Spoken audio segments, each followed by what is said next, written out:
Jesus to the judgment hall. And they put him on trial. And they made all kinds of accusations against him. But remember, he just came from Gethsemane. And he didn't say one word. When they say, "Are you the Son of God?" he said, "You said that. I didn't say it, you said that."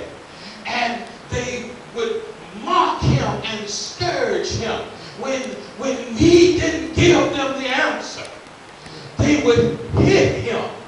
And that's what the world does to us when he puts us on trial. It hits us. And when we get in a trial and they say, "What are you going to do?" and you say, "My God shall provide." They want to scourge you at this point because it's the wrong answer. And they try to get witnesses to testify against them, but the witnesses never agreed. And the reason why the witnesses never agreed, because his life spoke for itself. And when one tried to condemn him, the other came back with a testimony. That when, as the one said, he says he's the Son of God, but I don't believe he is. I heard him say it. And the other one says, "But when I was hungry and I went to the mountain and heard that man preach, and all of a sudden a basket came around and I got full, but I didn't see them preparing no food. This man fed me with a couple of loaves of bread and a few fishes. And if you ask me, is he the Son of God? I believe that he is." And so they couldn't make any charges stick against him. And then the bad thing about it, they said, "Well, we'll give you guys a choice. You can let this criminal named Barabbas go, or you can let Jesus go."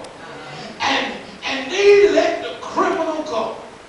But how many times have you been condemned and somebody you knew wasn't living woke nothing seemed like they escaped?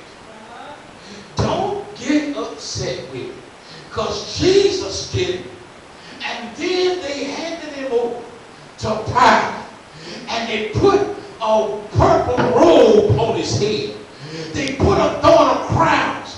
They paraded him around and said, "Look, this is the King of the Jews." They pushed it down on his head. The blood trickled down his forehead. Then they took his clothes off and put on the clothes that he had and began to lead him away. And see, they judged him, but Pilate said, "My wife talked to me, and she said, I've suffered many things from this man this night." And Pilate washed his hands. And sometimes the world will condemn you, but there is somebody that will step back and recognize that that must be God's man. That must be a God thing. And will step back and let everybody else do what they're going to do.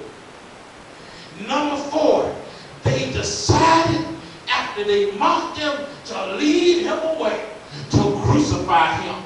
And let me tell you something. Crucifixion was a Roman punishment. They gave him over into the hands of worldly men. And they said, "Punish him." Crucifixion was a harsh punishment. And because you were laying on that cross, your body would lay limp. And the only way that you could breathe is that you push up on the nails. It was agonizing in its nature. It was a punishment astonishing death that could last up to 8 to 12 hours and beyond. Laying there, suffering on that cross. He laid there for you. And don't you get high-minded and say you've done anything in your life when he suffered for you. And he's on the cross and he's looking at his mother and he's saying, Mother, behold thy son. Son, behold thy daughter. There are some things that you got to go through, and they may be painful. And they decided to take some wine and mingle it with myrrh. And myrrh was an intoxicating and poisonous agent. And the combination would make them go limp. And death would come quickly. And Jesus would take it. He would drink it. And then he yelled out, Eli, Eli, sabachthani. My God, why hast thou forsaken me? You can ask yourself, some of us have felt that God has betrayed them. God has left them to be torn into pieces by the world. But somebody got that wrong. They said he's calling for Elijah. Let's wait and see the world with some of the trials that you go through. They won't understand. They left him there in the sun. And the sun, while he was on the cross, retreated behind the moon and said that the kids and the others don't need to see the Son of Man die. And it gave no light. In a space of a few hours, the earth rumbled and shook. And then in the temple, God says, since this happened, I'm going to expose the most holy place. And he ripped the veil in two, just because the Son of Man was suffering. And then somebody got a bright idea. But what they do that for? Because when they stabbed him in the side, remember he was beaten for your iniquities, and the chastisement of his peace was upon him, and by his stripes we are healed. And then they stabbed him in the side. And after they stabbed him in the side, that's number 5 now. They stabbed him in the side, and the blood began to trickle down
me. I'm living for the joy and laughter.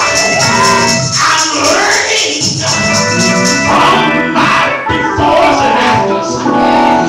All in all, it's cool. It's been cool.